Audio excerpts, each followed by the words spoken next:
all the trends that were predicted by Pinterest, I feel like cherry coated was the least talked about, and the reason for it is colors like mocha mousse and butter yellow were significantly popular in the first half of the year. So I feel like cherry will quite literally take over fall and the winter season, and let's be real, the color palette of cherry will never ever go out of trend.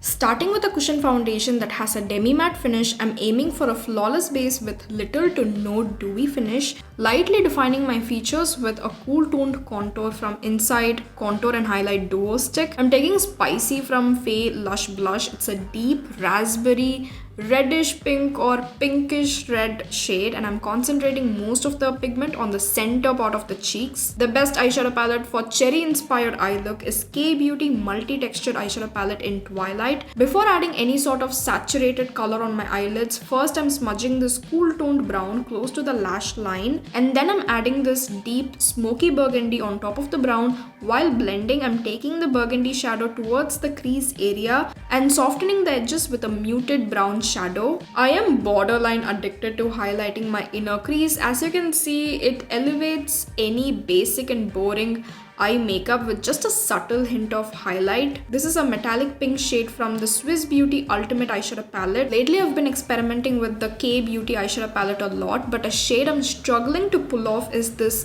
pressed glitter in the palette. It's one of those rough glitters that sit very chunky on the skin. An effortless way to get the most out of your chunky glitters is by scattering it in the center part of the lids. Make sure the glitters are dispersed, and when it reflects light, the finish looks magical. I'm using two types of kajal today, a plain black kajal to map out a thin winged eyeliner and a ruby red kajal on the waterline. This is my cheat code to create a foxy lifted eye effect. Use the leftover kajal on the lower lash line and connect it to the winged eyeliner. I came across an interesting brand called Gigi Bear on Amazon, and they happen to make these fun and flirty pre-glued manga style lashes. I'm sticking two of these to the outer end of the lash line. For the inner lashes, I kept it very simple by applying a few coats of mascara. Cherry makeup is incomplete without a classic cherry cola inspired lip combo, defining my lips with a brown kohl pencil and filling the lips with a blue based red lipstick. This is Fulgari from My Hue's Comfort Matte liquid lipstick, and then I'm adding Faye Beauty gloss in Sizzling.